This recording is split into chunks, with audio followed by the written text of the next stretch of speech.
I can tell you that 6 months ago, the speed offerings we had were 100, 300, and 500. So by the time we're done with this, who knows? Maybe we'll be offering 250, 500, and something more than a gig, but this is where we're at right now. This is, and Dave will jump in, this is a very, very, very high level look at the areas that we're proposing to build. I'm assuming you can see my mouse.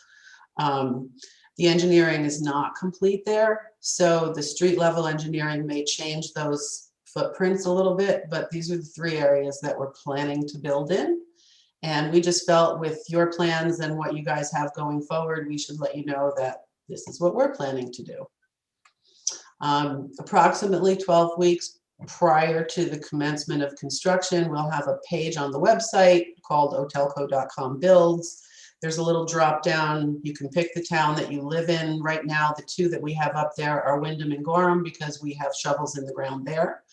And it'll give some information, our little Fiber 101 video to help people understand the technology, updates, and a place for people who want to purchase the service to sign up for priority installation, because what we found when we've done this before is as soon as we're done, people are clamoring, and if we have a list at the get-go, we can start installations right away and helps with the backlog a little bit.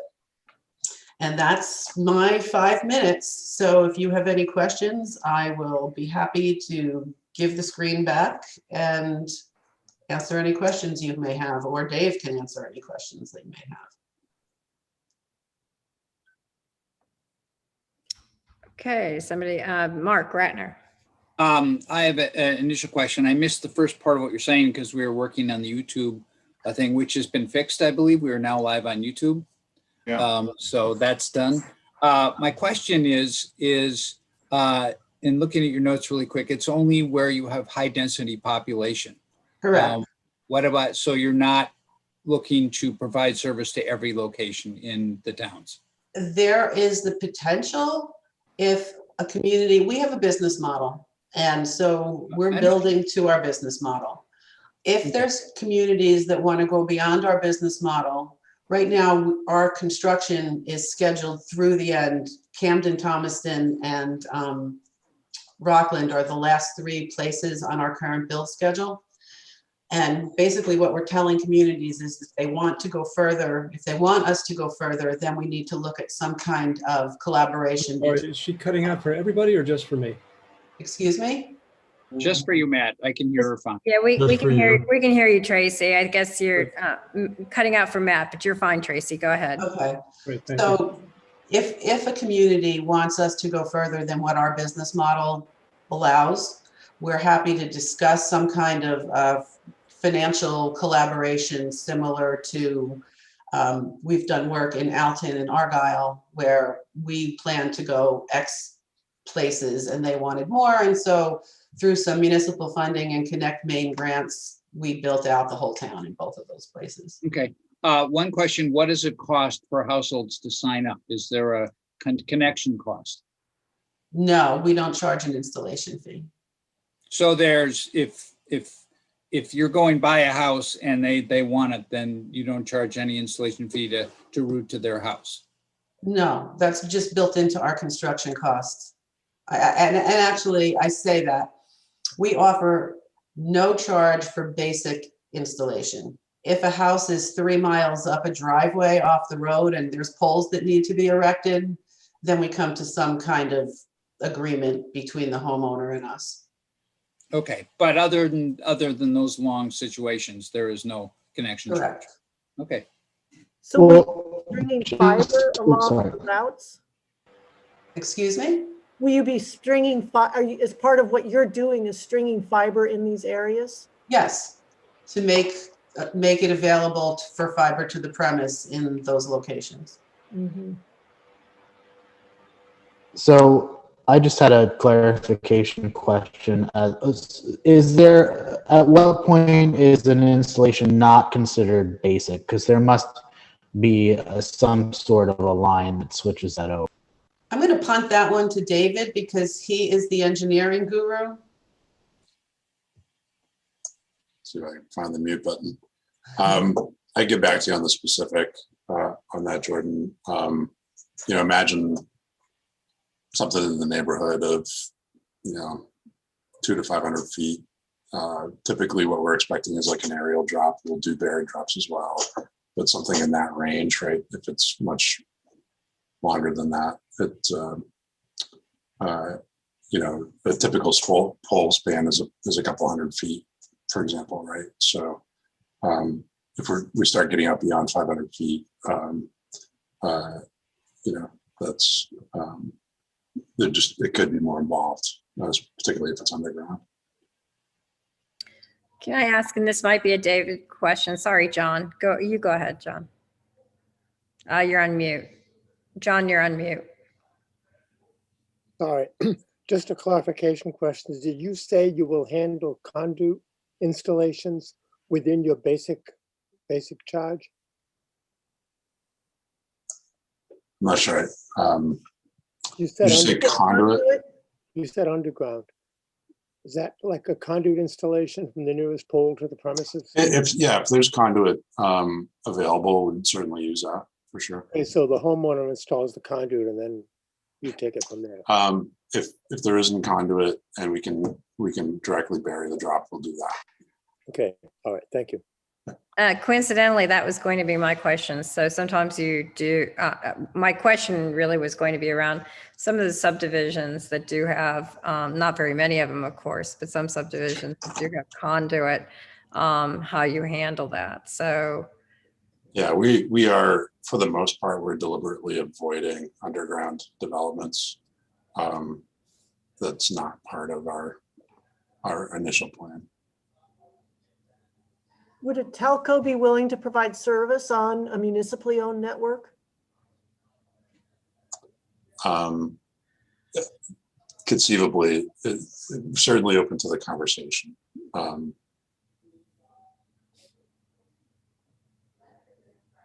There's a lot to consider.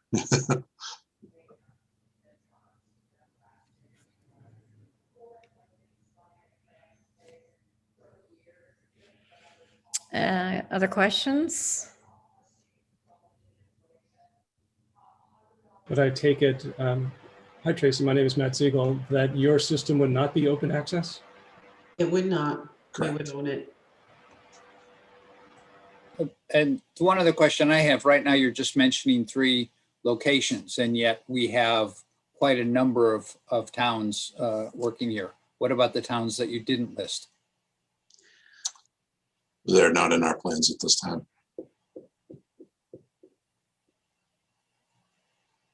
But, again, we're certainly open to,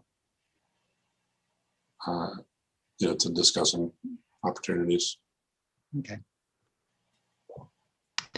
I have a technical question, and forgive me if this has been asked, but I was curious as to what type of fiber you would use in the construction of a system. Do you guys lay, I believe, the 288 or the highest level of fiber, or do you use something? It really sort of varies throughout a design area.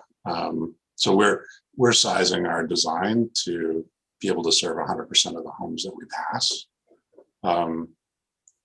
But the actual fiber count, varies quite a bit depending on, the street route.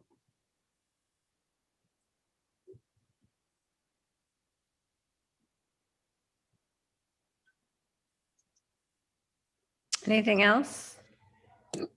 Good questions. Yeah. Yeah, will you be applying for Connect Maine grants? No. Sources of public This funding? what I've described here is strictly an Otelco investment. If there were eligible areas beyond our footprint and a community came to us and those areas were eligible, we would certainly work with the community to apply for Connect Maine funds, or even use some of this ARP money that's coming down the pipe.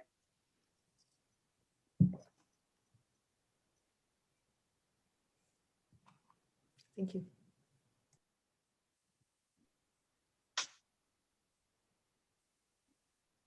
Anybody else? Okay, fairly quiet group tonight. Hmm. Good Well, question so far, folks. yeah, your plans are very interesting. Appreciate knowing about them. Well, and as things unfold, we'll be hitting the media, so you'll know more and can reach me. Deborah has my contacts and Dave's as well, or I can certainly put people in touch with Dave if you have any questions. So Tracy, can you share with us your PowerPoint or not?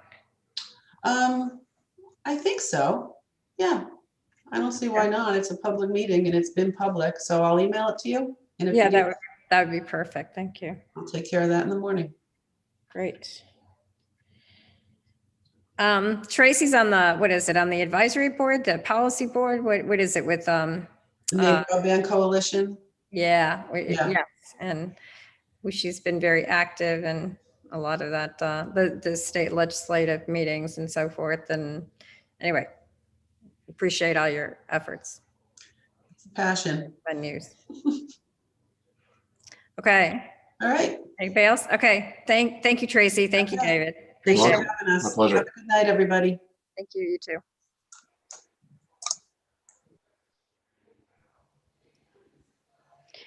All right. So,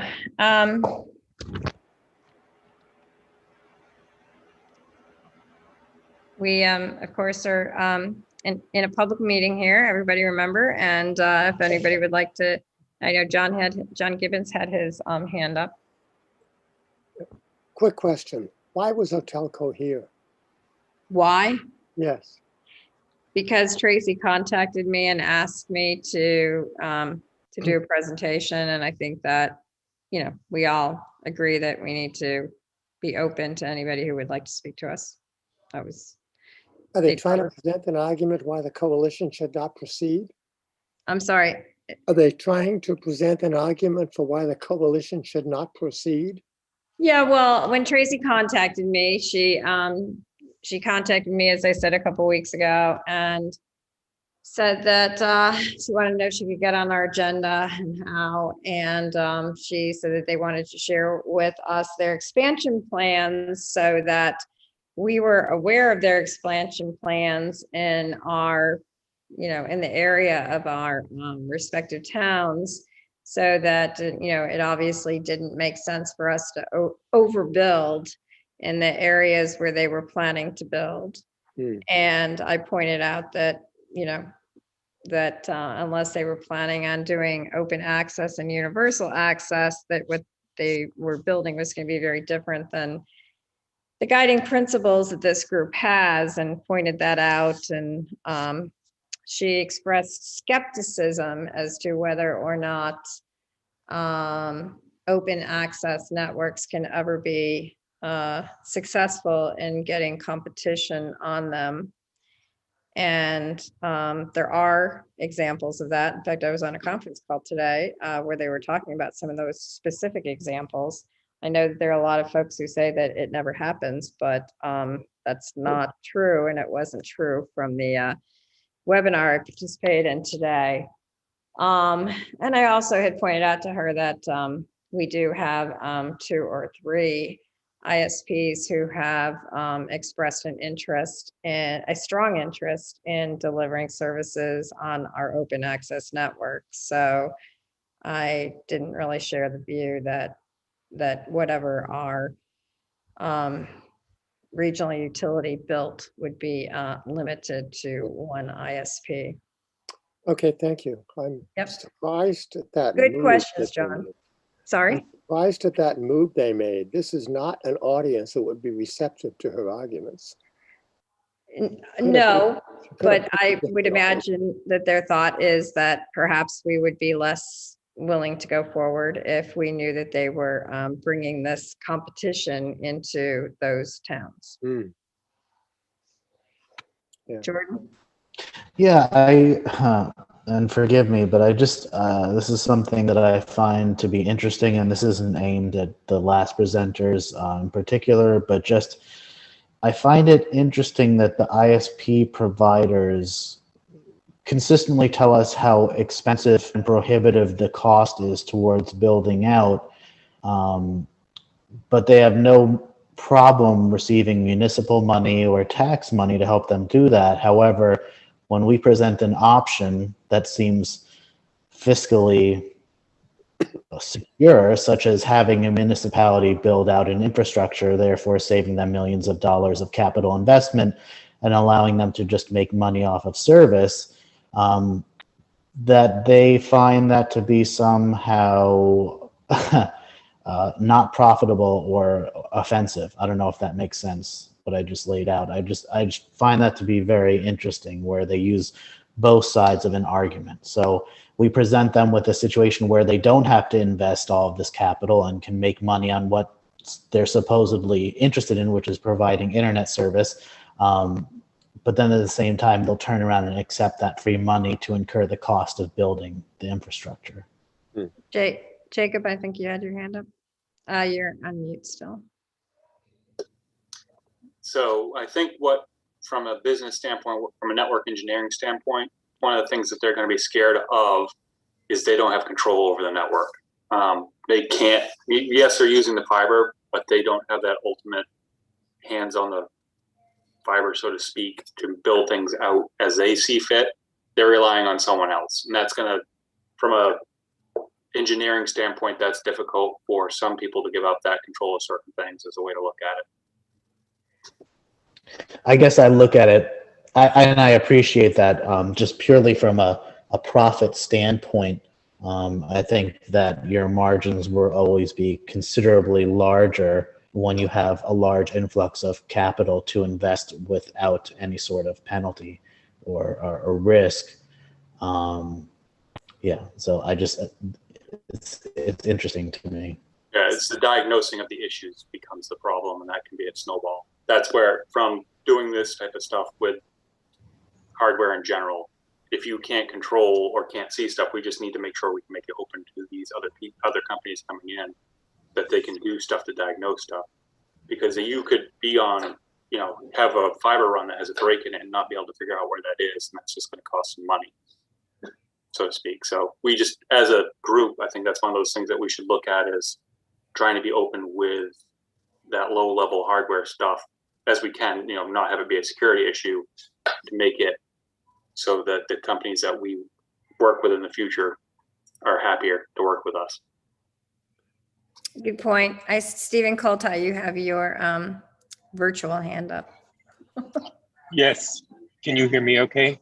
Yes. I apologize. I'm in an airport transit line, so I'll make it very quick. One suggestion I have is that this appearance today raises the question of whether perhaps we should have a policy or point of view about ISP guests, or perhaps any guest coming to speak to us, because I think that as we move forward, we will gain more and more public attention, and we may well be asked to be addressed by others, which I think would be great.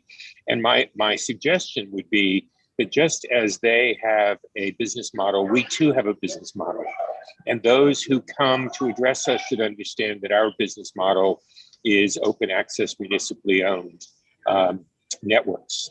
And so my suggestion is, or motion, or however it's supposed to be done, I apologize if I don't have the right parliamentary procedure, is that we have a policy where we have an open invitation to anyone who wants to talk to us, assuming that they understand our basic business model, which is, as I just described it. It's just a thought. Thanks. Yeah, and I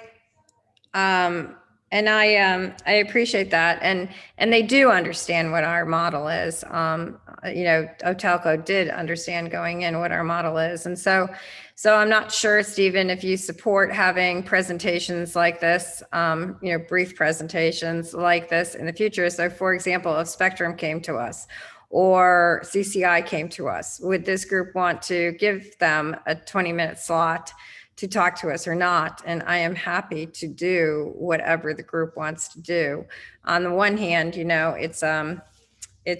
might, when you apply for Connect Maine grants and so forth, as we recently did with the planning grant, they do ask you who you talk to. and particularly incumbents in the area. And so on the one hand, it's helpful for us to say, yes, we have in that planning grant. And on the other hand, it maybe makes it less likely that some of those folks are going to come out to all your individual select boards and take the time on the individual select boards. And it's more efficient perhaps to do it this way, but if you don't want to do it, I am fine with that too. So before I sort of open that up for more, for hands raised or something, let me take Ben Doerr's question or comment. Hi, everyone. Hey, Ben.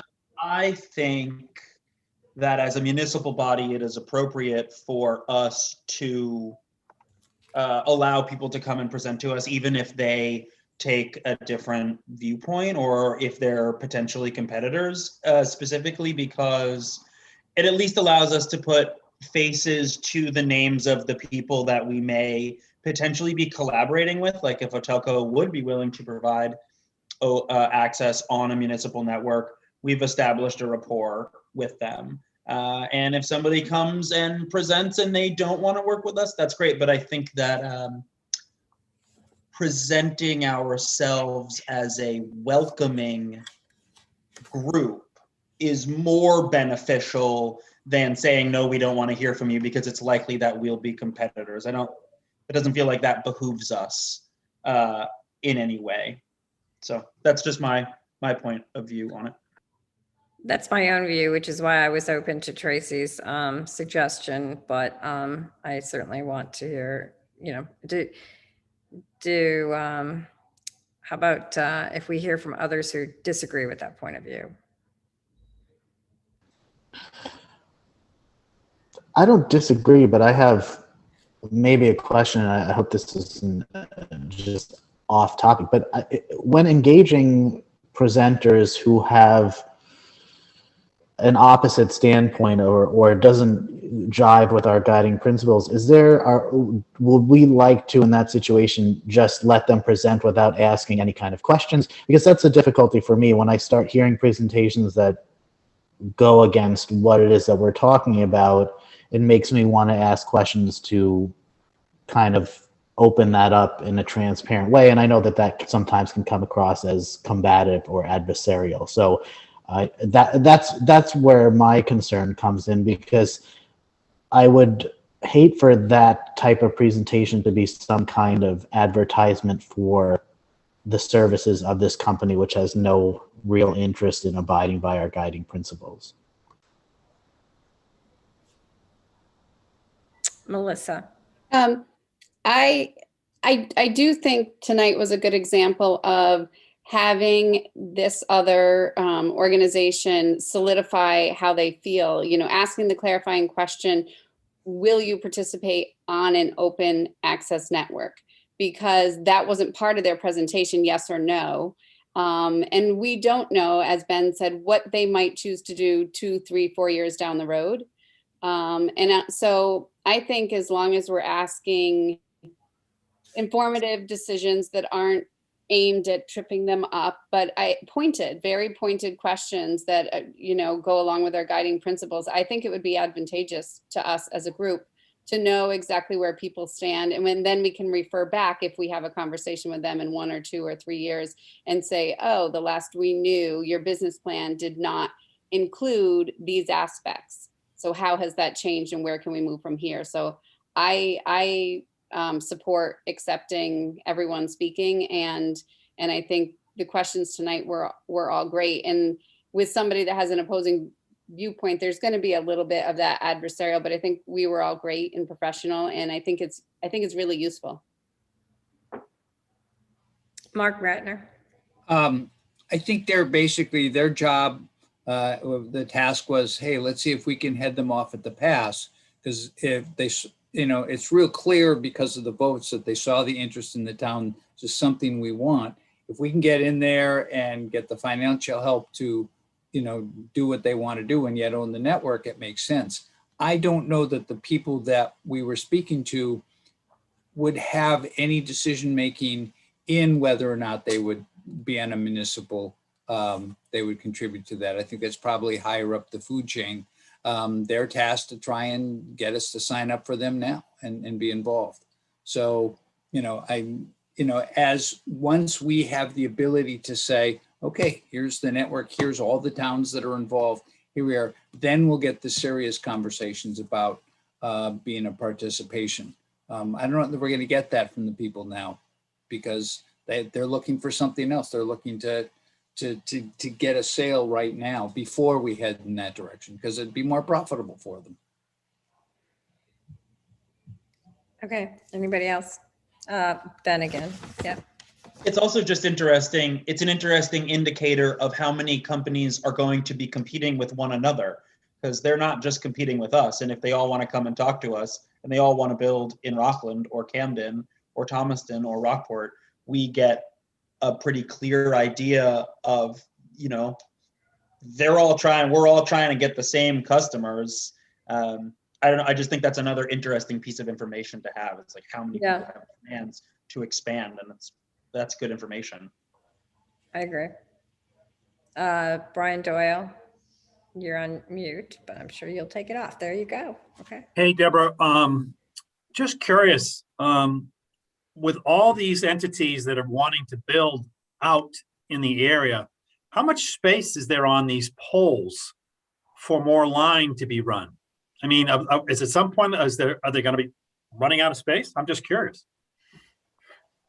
So is that more of a Matt Siegel question? And it's going to vary depending on the region. I mean, just as you drive around. So Brian, I can give you an answer, but it's going to vary tremendously depending on where you are. I mean, you have certain areas, for instance, Thomaston, I mean, just drive out US 1 on Thomaston and you have make-ready issues already because those lines are packed. Yes, they are. And then flip that against out by Stephen Coltai and Jordan, where their poles are virtually empty. Right. So again, it all depends on region and again, the specifics of where you are. So okay. Thanks, Matt. All right.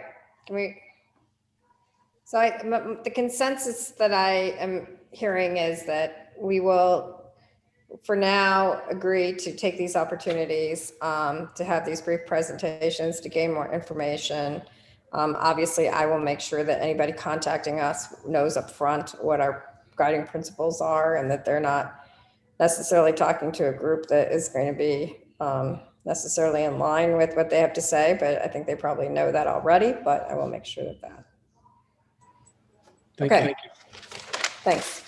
Okay, so moving on, we have the MIDC update. And so that's the regional utility. And I know a lot of people get confused with MDIC. The way I remember it, I don't know if it will help you, is DC like District of Columbia. But anyway, MIDC. I mentioned earlier when people were, at the very beginning, kind of the status of towns that have either adopted through their voters the authorization for the select board and what the individual select boards have or have not done so far. Because we have Camden and Rockport, Camden as of last night, having signed on to the interlocal agreement, being the two charter municipalities, Rockport did it last week. Being those two charter municipalities, we can now move forward with filing of the articles of incorporation and some of those, initial legal structure kinds of things. We are working on bylaws and we're working very hard on bylaws, but right now it's a bit of a struggle because we've got Treasury guidance. As you will recall, we have some issues with respect to the Treasury guidance and its limitations to the use of ARP funds, in those areas that are 25/3. So we're working very fast to try to get those Treasury, the comments to Treasury, having already gotten them to Senator King's staff and to Chris Mitchell at the Institute of Local Self-Reliance. So we've been working on that front too. So as soon as the bylaws are 85% drafted. And as soon as they are finished from a first draft standpoint, they will be distributed to the towns to take a look at and comment on. And that's about all I can say. And I expect that to be done certainly by next week. And that's, before the board will obviously take any action. The initial board will be Camden, Rockport. So that's the group that will adopt them, but we're certainly soliciting feedback from the other towns. Cliff? Yeah, could we, since the town select board is going to look to its representatives for consultation and interpretation, can we see those as well? Yeah, that's what I meant. Yes, I'll provide them with you.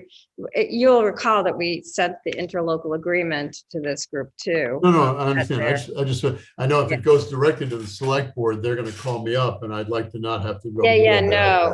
No, I intended to send them to all of you and also to the town managers. Great, thanks. Okay.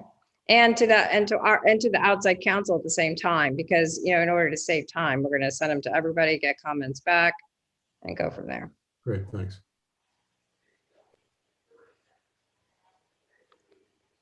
And just so you know, those bylaws are initially based off of what DBU did. But just as the interlocal agreement was, but what the stage that we're at right now is to look at some of the transfer station and bylaws that we have across the region and see if there are things that we think that were left out of what DBU did. So we're trying to be as comprehensive as possible and looking at other examples of what works and what doesn't work. Some of us on the transfer station here, like myself included, know that there are things that don't work well in those bylaws and we've had to change them. So anyway, there's nothing magical in the bylaws, just so that you know. I mean, who the officers are, how many meetings, how you give notice, how you participate in meetings, whether they're in person or can be electronically. Bylaws are intended to really be procedural for the corporation, so there really isn't. There's nothing that's, should be particularly controversial. Cliff, your hand is still up. Did you just not turn it off? I thought it turned off by itself. Yeah. Lower hand. Oh yeah. Okay. Sorry about that. That's okay. Okay, anybody else with respect to that? So Axiom Technologies feasibility study, I already mentioned that. Axiom had done a great job, I think, in Lincolnville explaining, what they are and are not doing. And I think we had shared a copy in the past of that, of the proposal from Axiom, or have we? I think we have. I will double check, make sure we have.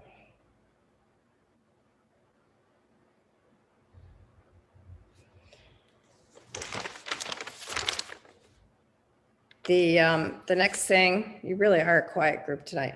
The next thing I have on the agenda is the pre-subscription effort to ascertain the take rate. Matt, do you want to talk about this a little bit?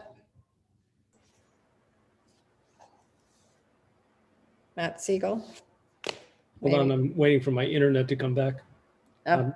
Pause, I'll come back to you. So right Just now, need broadband, yeah. Yeah, I just need some broadband, so hold on a second.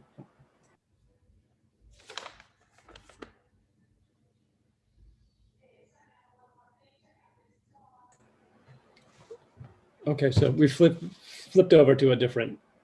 So yes, Deborah, the idea is one of the major requests was for pre-subscription stats. So part of our next drive will be to design based on other models, other EC Fiber, Wired West, Kentucky, Tennessee, all of them have done pre-subscriptions to cull that information and then determine how best to move forward in terms of our pre-subscription model. Just as for all of you, Denise and Deborah and I have discussed a handful of options in terms of the technique involved, in terms of the price point for people to put a deposit down, how that gets applied. So we're going to work that out. But again, just so you know, we're using existing models, ones that have worked throughout the country. And so, Matt, do you plan to take some of those examples, and maybe you just said this, examples, some of those models, and put them together in a document that shows the different options and give people an opportunity to weigh in on that? Absolutely. So the plan is to reconvene the marketing, the Marcom group. We've been down for a couple of weeks, and part of our next drive will be to assess the models that are out there and what we think as a team would be best moving forward, and then present that to the whole coalition. And specifically, you're looking at, yeah, sorry, Deborah. No, go ahead. Nope, You're that's probably going where I was going. Go ahead. Good. No, after you.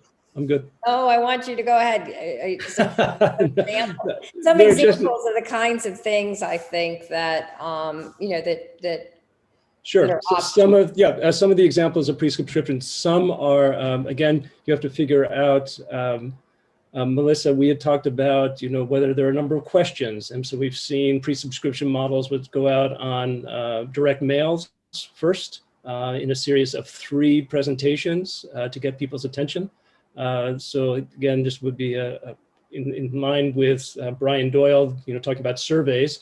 So that's a model that's out there. At this point, I think our votes, in terms of the recent votes, Deborah, you and I have discussed this, are in lieu of a survey situation. And what we're really looking at is just a direct approach to knock on doors, not literally, but to knock on doors and then provide an opportunity for people to sign up.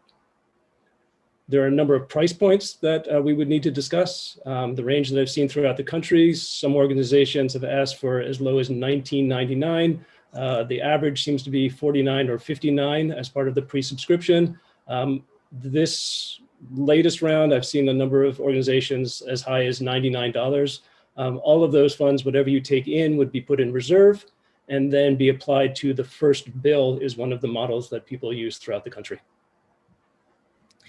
So Brian Doyle, specifically, I want to make sure that you focus on something that Matt just said, that in some discussions with Axiom and others, you know, some of the latest thinking is that rather than, you know, you've asked about surveys before, and, you know, we said that we were going to be, you know, discussing this all in the context of the feasibility. And I think that there's a lot of thinking that that survey questions aren't usually that successful, and not that successful in getting to what you really want. You can't say, well, this is what the cost is going to be, because you have to have the ISPs that, you know, that decide that cost. That the idea of having the actual pre-subscription process, you know, as DBU and some others have done, that really allows people to say, yes, I'm willing to put some money down to be applied to my first month of service based on these kinds of assumptions or something along those lines. And that pre-subscription in particular, with the idea of putting something down, is far more persuasive to lending institutions and so forth when it comes to, you know, or revenue, you know, revenue bonds or any other funding options that, you know, that the regional utility pursues. So I think that, you know, what Matt just said is pre-subscription in lieu of survey, plus the fact that we had such a high vote count in Camden, Thomaston, and Rockport, that to a large extent that tells you what the interest is. I think that one article that came out, I had not tallied up all the votes, but about 1,300 voters have indicated a pretty strong interest in this.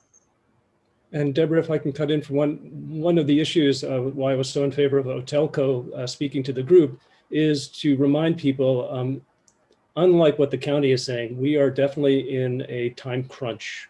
It is important for us to be moving efficiently and moving quickly forward because there's a tremendous amount of competition. People are sniffing around and seeing that there's money to be made here. So part of our job, part of our responsibility is to move efficiently in this next phase, which is to get those takes, to get the pre-subscriptions.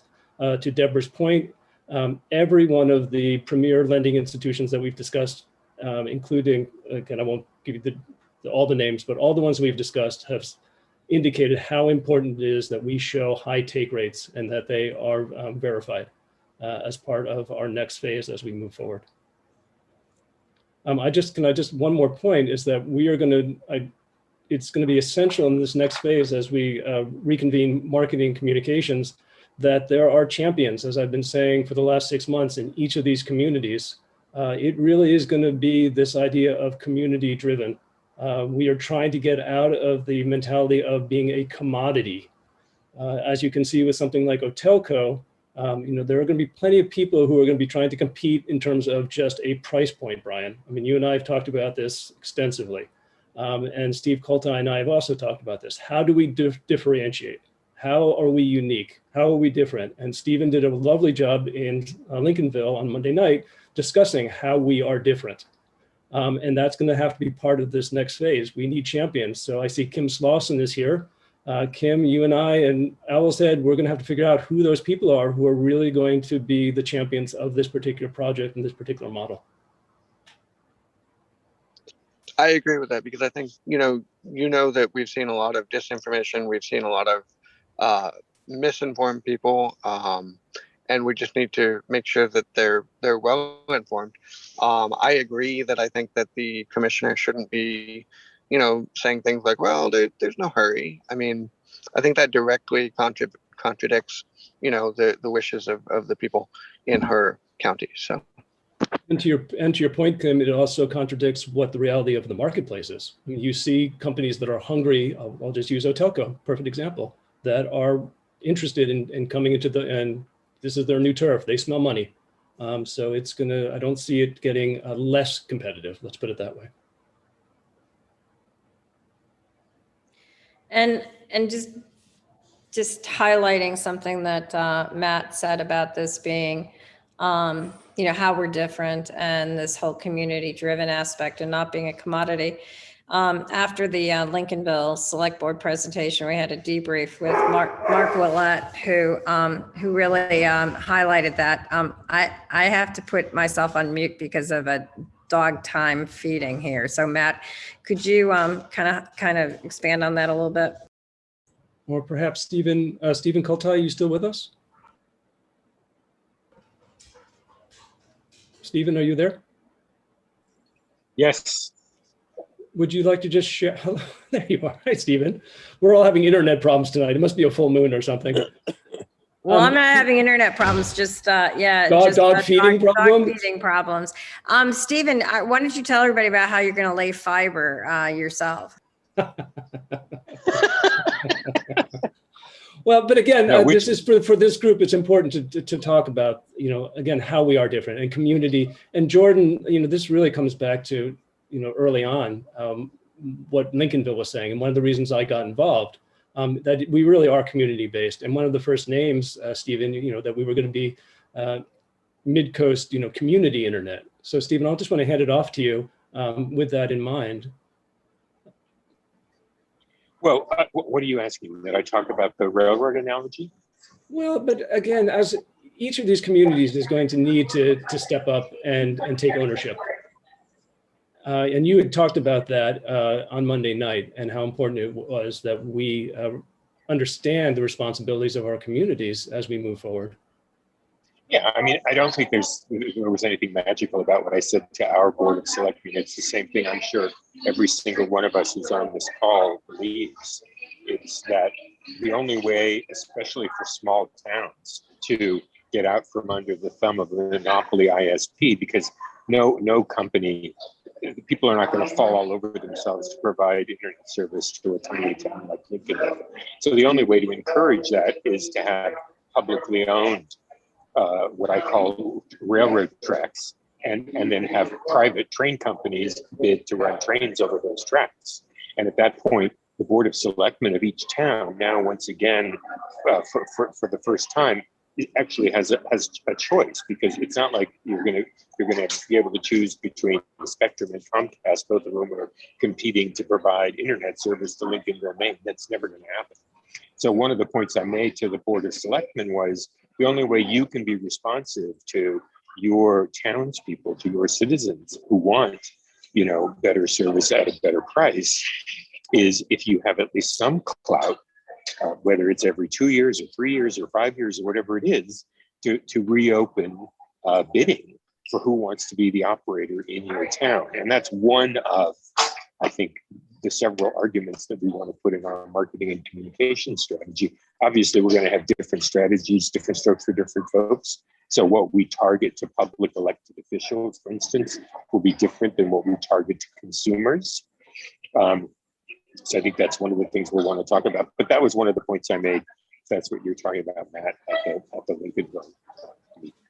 I think also, now that I can talk and dog feeding is over, I think that one of the things that that Mark also highlighted to us, Willett, is the fact that we need to create excitement. We have to have excitement in the towns. And so, and that has to start with us. And then again, this whole concept of having champions. We have to have people who say, man, if the price for Otelco and the internet, and I happen to be one of the ones that has Otelco, not me, but I'm saying the hypothetical me.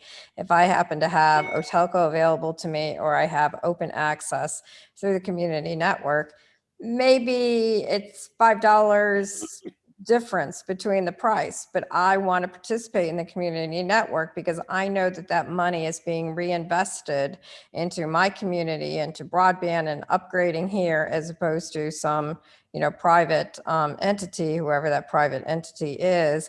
And I want this to be part of the community. It was like somebody made the analogy to, we all, people volunteer to go pick up trash, every year or a couple times a year or whatever, because it's that whole community social impact sentiment. And that whole thing has to also exist with respect to this broadband network. And we need to, as we move past these votes, now we need to be energizing that. And part of that, again, is the champion. And part of it is figuring out for our communities how we're going to make that happen. Okay. Well, anyway, I think that was the point, that a couple of points that we wanted to get across there. On the project, Matt just told me that his internet is really bad. Okay, project funding updates.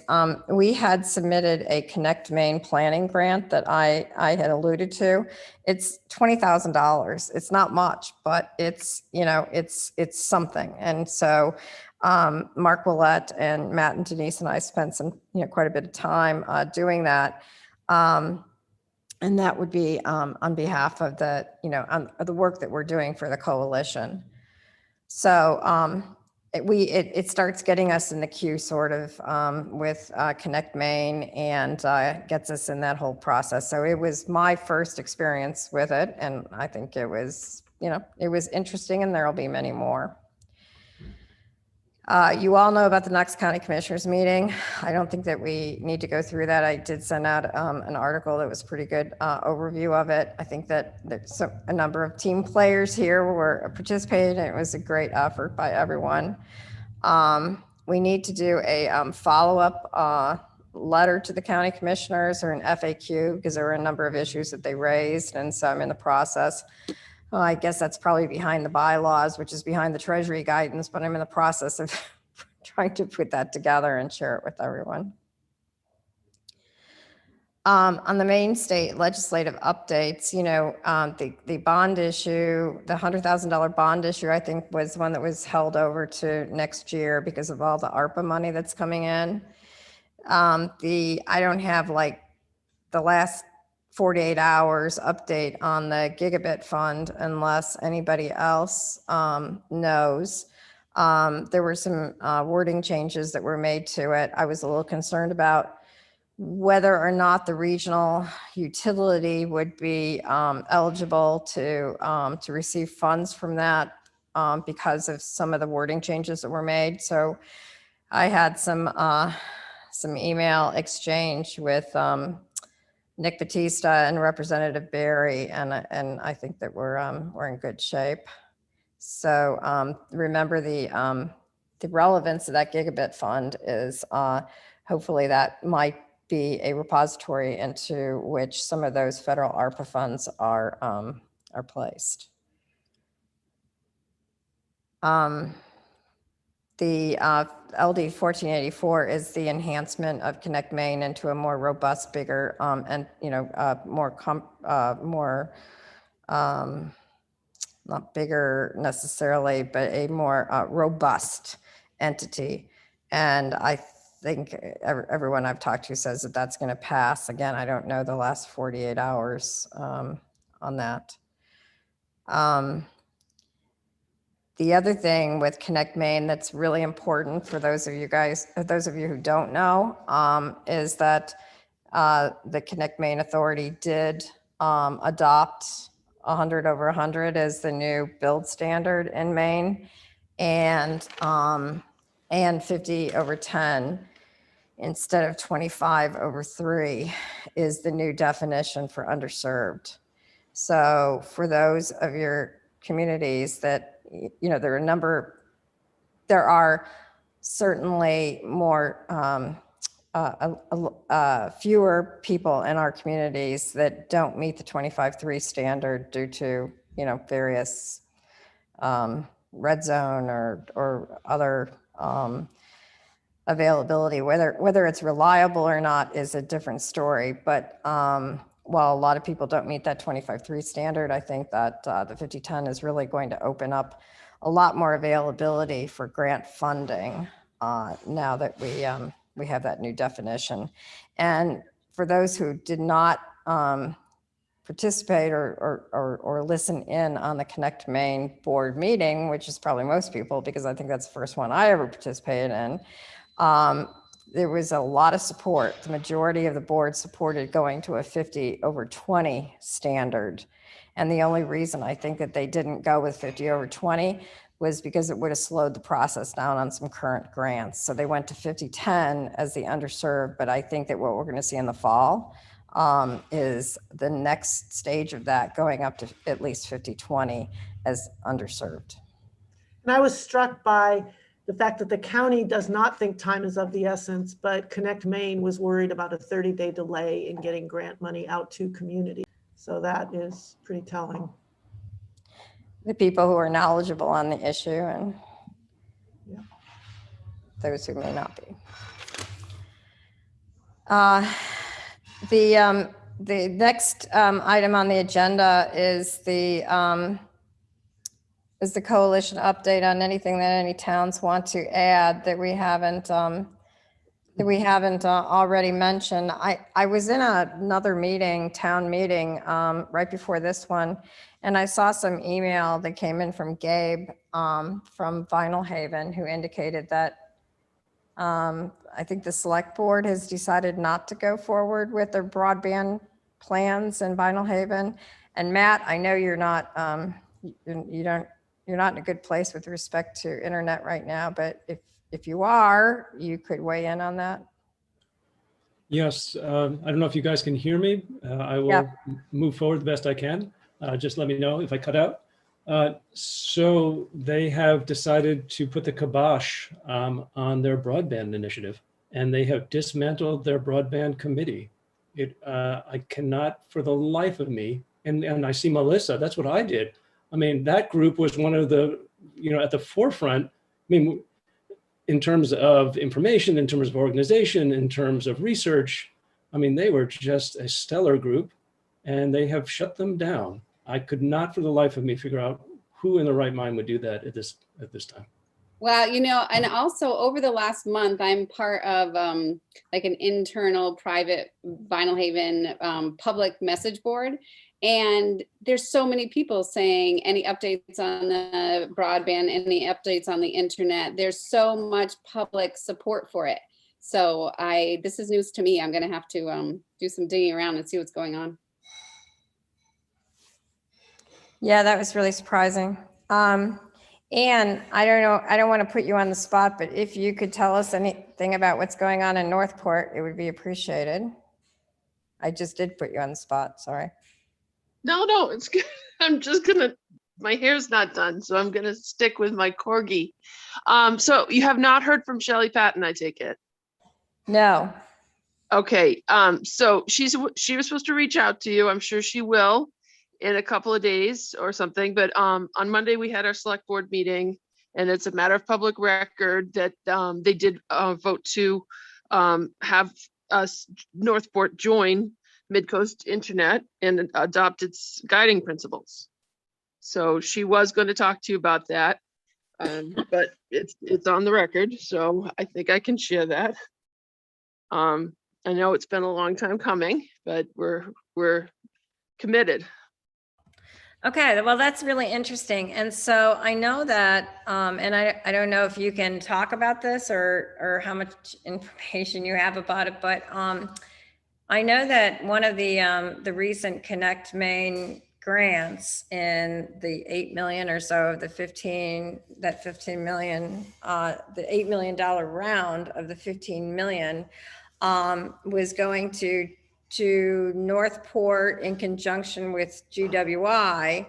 And so that was sort of confusing to me, especially with what the select board has decided to do. So do you have any information on where that sort of fits in? Well, as a matter of fact, I'm holding in my hand a draft of a press release that has not been approved by the Northport Broadband Internet Committee, but basically this grant came in before the select board vote, and we got your note, Deb, that was sort of congratulating us, I thought, for being awarded this funding, because we had no fiber whatsoever. And our mission of our committee is to provide fast, safe, affordable broadband to all. So we're not going to turn this down, considering we had no coverage practically.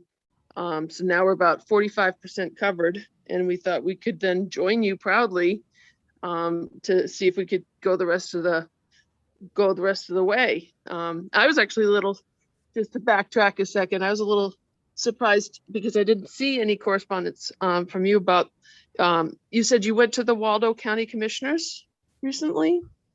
No, I didn't. I know that Matt and I think Bob Kirk is on here, but Matt has had some discussions there. Okay, because going forward, I think it would be nice if Shelley or I or Brady or somebody got contacted so we could be a part of that process. Of the Southwest Waldo County group? I don't know if it's the Southwest Waldo County group. I was talking about, I heard you say Waldo County Commissioners. Oh, no. We did not have any meeting with the Waldo County Commissioners because, that really wouldn't be appropriate. What we've encouraged Lincolnville and others in Waldo County to do is to have a meeting with their commissioners and consider requesting some portion of ARP funds for broadband, as we have done in Knox County. Okay, yeah, that's why I was a little surprised. I guess I misheard because the connection's not that great tonight. So that's what we were planning on doing is when we were ready to make an ask, Northport was going to go on an individual town basis to the Waldo County Commissioners. So I'm sorry, so you had some confusion. Yeah. Yes, we were just interested. I think what happened, everybody, is that I sent a note to some of the folks in Northport and congratulated them on getting their Connect Maine grant in conjunction with GWI, and I got kind of a strange response back. So anyway, that's why I'm asking about it. Was it Shelley who replied or myself? No, it was your town manager. Oh, okay. I missed that reply, so I don't know if she CC'd our group or not. So my Yeah, apologies. I didn't see the yeah. reply. Yeah. And for yeah. the sake of time, can we take this as a sidebar? And I'd love to talk with. Yes, no, we can do, we can do that. I think that it's just, it's very encouraging to hear that you guys are part of the, that you've adopted the guiding principles. That's the main thing. And also that there is some GWI efforts up in your area, which I think should be relevant to the rest of this group. Because GWI is certainly a company that wants to, that is interested in providing access on our regional network. So I think that's the takeaway from this exchange. So are there other towns that would like to provide any update?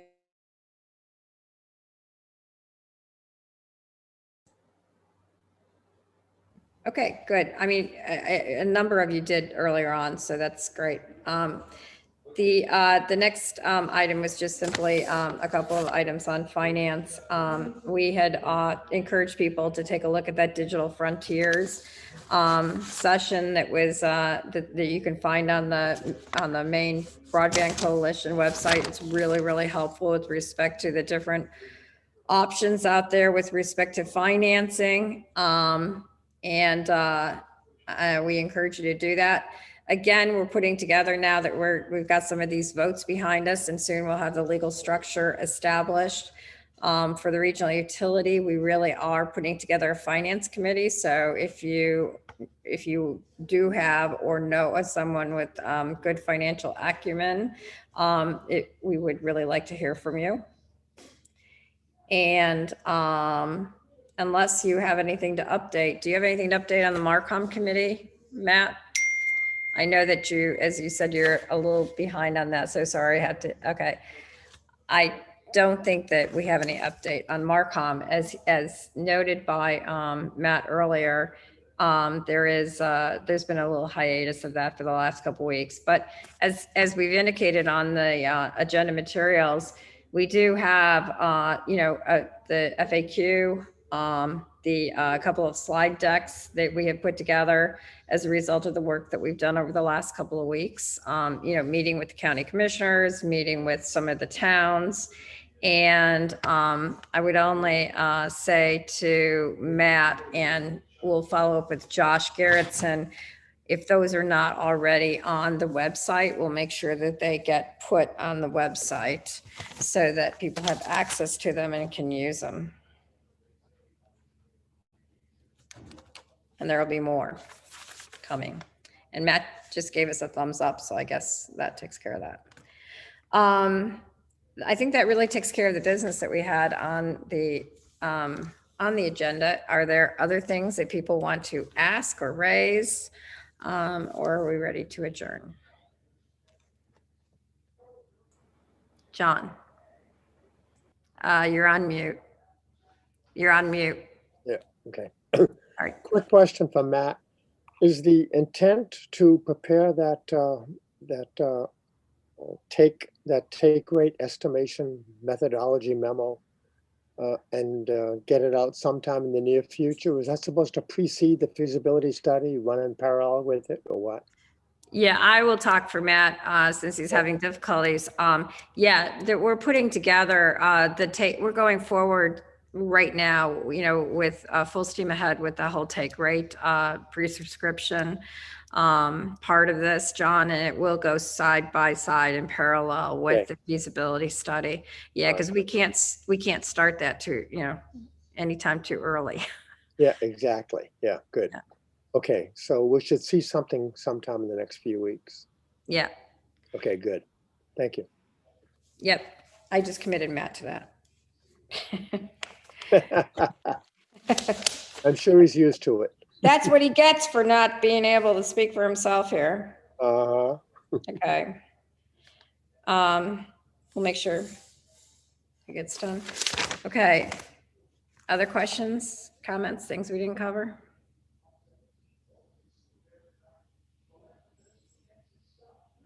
Okay. A quiet group indeed. Ben, were you? Well, I Matt didn't. said Spectrum in the chat. Sorry? I was just speaking for Matt, who in the chat just then, when you asked if there were any other questions, he said Spectrum, exclamation point. Oh, okay. Ben? I guess, yeah, I mean,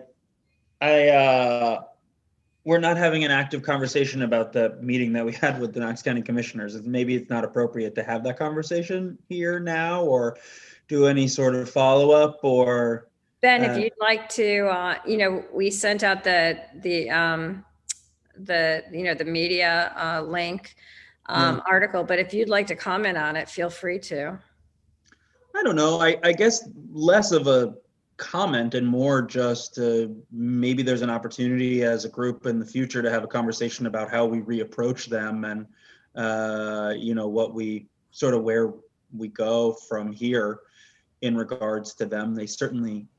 I have spoken with more receptive groups of people in my entire life, I guess is how I would put it. But hopefully we aren't just considering them a lost cause at this point. And I don't know how to address that, or even if this is the appropriate forum to have that conversation, but I thought it was at least worth mentioning before we adjourn for the evening, if anybody else has any thoughts on it. Yeah, John Gibbons. Do you want to say something about that first, Deborah, or should I go? Oh, okay. I thought you were commenting on that. No, I'm commenting on the same subject. Oh, you are? Go ahead. Okay. Boy, I am really glad you said that, Ben. I was reluctant to be the first one to bring that up, but I absolutely did not see anything in that meeting to justify giving up at this point. They never said no.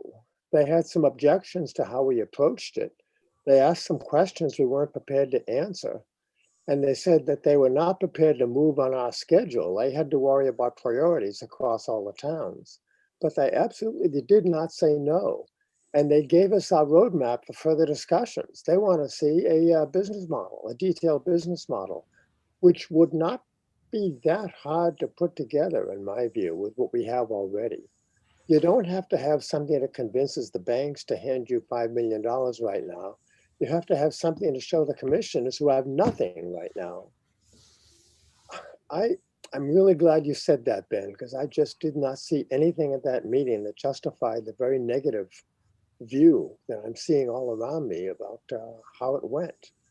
I think they gave us an invitation to keep talking to them, and they told us what they wanted to see.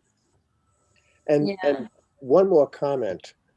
Of all the people who were there, the one who was closest to being on their wavelength is Audra. I think we ought to make, the corporation ought to make Audra the executive vice president in charge of communicating with counties, and let her handle the dialogue with the counties from now on. She was right on their wavelength. Yeah, John, to your point, that's exactly what Audra's been doing behind the scenes. We've encouraged Audra to do that, and Audra has been having one-off conversations. Mm-hmm. And so she definitely is the best person, I think, for her, to continue to do that. I mean, it's not just her. We need to have other towns, as I know Ben has reached out, and Thomaston folks have reached out as well. And all the towns need to reach out and make sure that the county commissioners understand, where the towns are coming from. And it's not that we were not prepared to answer some of their questions. It was that we had no time was given to us to answer some of their questions, which is why we're doing a follow-up to them about some of those questions. I don't share your view of, with respect to the negativity that we saw from them. I think it was a quite negative response. But having said that, both there and in one-off conversations that I've gotten feedback on, it's unfortunate. Their view that time is not of the essence is unfortunate and rather astonishing to me. But anyway, we are not giving up on them in any way whatsoever. In fact, if anything, we will continue to push forward with that more so than ever. So let me add a point of clarification. I think you guys all know this, but they initially said in the meeting that they represent all of Knox County, all three of them. That is patently false. So each of them represent certain towns in Knox County. My representative here in Cushing is Parent. I don't vote for Meriwether, and I don't vote for that other person. So it is, and I did not get the kind of lackadaisical mentality from Parent or the other person who represented the islands. I can't remember her name. And Sharon Pullman. Yeah. And, so I think there's a lot more work that we can do with this county group. It's unfortunate that the county was dumped with this kind of money, given their, what they are used to dealing with, which is basically the sheriff's department, the jail, and the court system, and an airport, which is a separate authority, kind of. So I think there's a lot of opportunity here to continue to talk, and I think you guys have all said this, and move forward, because there's a real equitability issue with any of the other things that they decide that they might want to spend money on. Speaking for Cushing, we don't have sewer and water here. Everybody here is on wells and septic. So that immediately means we're not going to get, any benefit from that. Broadband is something that we can all benefit from. And even affordable housing is a really difficult situation town by town. So, I would hope we would continue to really pursue because it's a serious amount of money that they're being given. Yeah. Craig, Dorothy Meriwether appeared at the Thomaston Select Board meeting the other night, and I thought Sal and Diane, two Select Board members, did a great job of sort of refuting a lot of the statements she made. She clearly, for whatever reason, has just really she views us as a lobbying group, no acknowledgement that these are towns in her district that are approaching her. So there's an uphill battle, but they've got the money, and they're sort of misreading the statute in a lot of ways. Yeah, well, Dorothy Meriwether is certainly misreading the statute to say that broadband is the least priority because of the legislation. I can tell you as a lawyer, and Denise can tell you as a lawyer, we all know, you don't have to be a lawyer to know this, that it just the fact that when you have lists and legislation, it is not in order of priority unless it specifically states it's in order of priority, because you always have to have a first one, you always have to have a last one. And so anyone who thinks that that's the way that you read legislation is sorely mistaken. And so, but she insists, even though that was pointed out to her, I think in Thomaston, she insists on taking that point of view. But they, I think that they were offended by the fact that the towns sent them letters. And yet on the other hand, they say, oh, we want to find out what our towns think. Well, we keep telling them, you've already heard what your towns think because your town select board sent you letters. And there seems to be a disconnect there. As Denise says, they look at us as a lobbying group, yet every single one of the people who appeared before them, I think Cliff is broadband committee in South Thomaston. But other than that, every single person who appeared before them was a select board member in one of our towns. And I was on my last day of being one. So, so again, that there's a real disconnect there, and I don't know how you get over that. And I'll add one other thing, Deborah. I think that's the first time that Cushing has ever sent a letter from all 5 select people in Cushing to the county. I think. Jordan, why don't you go ahead? Because you go first, and then I'll go. Well, this probably is a very ridiculous statement or question, but would there be a way to maybe have an injunction or file for an injunction for them not to spend the funds until they've been briefed as to how the legislation's intention is really meant to be. If we find some clear. Yeah. First off, they're not in any hurry to spend any money. So, I mean, The I good think and bad news is, I think that's not a problem.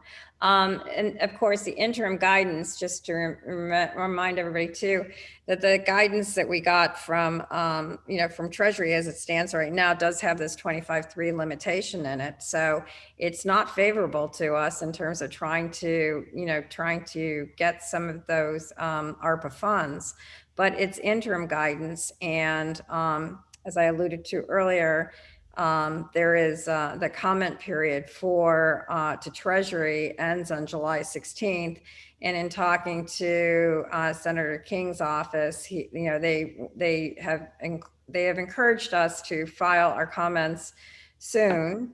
And that's the number one priority that I'm working on right now, is drafting those comments. And I have the first draft that I've shared with Denise and Matt, and I'm happy to share them with the group. So we want to get those off in the next day or two. But anyway, so the point is that if comments are not due until July 16th, then it's sometime after that the final Treasury guidance is actually issued. So, you're not talking about until the last half of July or maybe August before that guidance is issued. And anybody who spends money between now and then is kind of takes a risk, because if it turns out that the Treasury guidance changes, then Treasury can claw back those funds. Anyway, but I don't think that there is a concern about them using them too fast. Ben. I think it would behoove us to invite the member of the Knox County Homeless Coalition or somebody from the Maine State Housing Authority to one of our meetings and have a conversation with them, because a real failure from that commissioners meeting could be having our two groups be seen as antagonistic towards one another, where like we're competing for this money, whereas the truth is that housing and universal broadband access are two excellent routes out of poverty and a challenging economic situation that so many of the people that our communities find themselves in. So there may be a strategy, like all of the commissioners were so amenable to the conversation about affordable housing, that if we could get on board with the Knox County Homeless Coalition, get on board with the Maine State Housing Authority and say, look, this is really a double-edged sword. And if we can work together to make this broadband project happen and make affordable housing happen in our community, that's going to be a much bigger lever to push with this money than just doing one or the other. So extending the invitation to them to come and chat with us, just to present a unified front to the commissioners, might go a long way in terms of getting them to be on our side. I think it's a great suggestion. We'll follow up on that. Jeremy. Yeah, I would just add that Audra and I have a very good working relationship with the executive director over there. So maybe Audra and I can chat and then we can kind of game plan that. That would be super. And I agree with you wholeheartedly. And from my perspective, I've been in the building world on the municipal level for 30 years almost. And this idea that they can take $5 million and really impact affordable housing in Knox County is frankly, it's not going to impact housing in the county. So, but we can all work together. And I think they'll be amenable to that and work with us, to be honest with you. So I can make that call. I thought the same thing, how the meeting transpired. It was all of a sudden, it was like we were two groups that opposed each other. Right. It's not at all the case. And I would say, it seems to me, it's like there's one county commissioner that is a challenge and doesn't understand. That's what it seems like to me. So I do think educating and continuing to get that word out and pressing them on it could make a big difference. Yeah, that's a great idea. I'll chat, Deb, I'll chat with Audra. Okay, thanks for following up on that. That's Yeah. great. Yeah. Any other thoughts? All right, we had, by the way, sent some materials to the county commission, and we will again send more materials. But any good ideas like this on how to, help them better understand who we are, what we do, is I most think appreciated. it might be valuable to have somebody from the towns that voice support go along and maybe speak on our behalf to the commissioner who maybe doesn't understand and who thinks that we're just trying to lobby. Because when something comes from a group, it can be perceived as self-serving. But if the people that wrote letters in support go there and say, no, really, these people are trying to do a good thing here and this is why, maybe they would listen to them. Yeah, well, the people who wrote the letters in support were the select board members, and it was the select board members that were on the call with the county commissioners. But I think that somehow, to your point, Kim, it's not being perceived that way. And maybe select board by select board or town by town, rather than a group that she's somehow viewed as some corporate lobbying effort. A group of select board members. Right, just because we happen to have lobbying our back effort. together, then we were too slick for her. Yeah. Okay. I mean, Well, they have never once experienced that kind of pressure in the history of the county commission. It's like they're under the gun all of a sudden. While their response was unfortunate, I certainly can empathize. Like all of a sudden you're under the microscope with the heat of the sun being so, Very true. Yeah. Okay.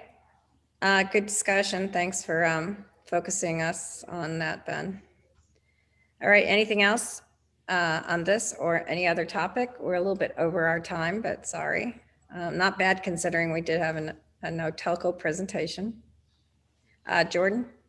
Again, forgive me if this is repetitious, but have we made an effort? I mean, I saw there was businesses who had commented in the article, but have we made an effort to have businesses write directly to the commissioners to express how beneficial having high-speed internet would be, like on an individual basis? Because it was just a thought. Not yet. Everything. I mean, not yet. But that's a great idea. So, send us a note. Give us some ideas on how to approach it. Put it on Matt's list. Put it on Matt's list. He probably can't speak yet. Right. Okay, great. We got a heart from that. Okay. All right. Thanks, everybody. I assume that somebody made a motion to adjourn and everybody said,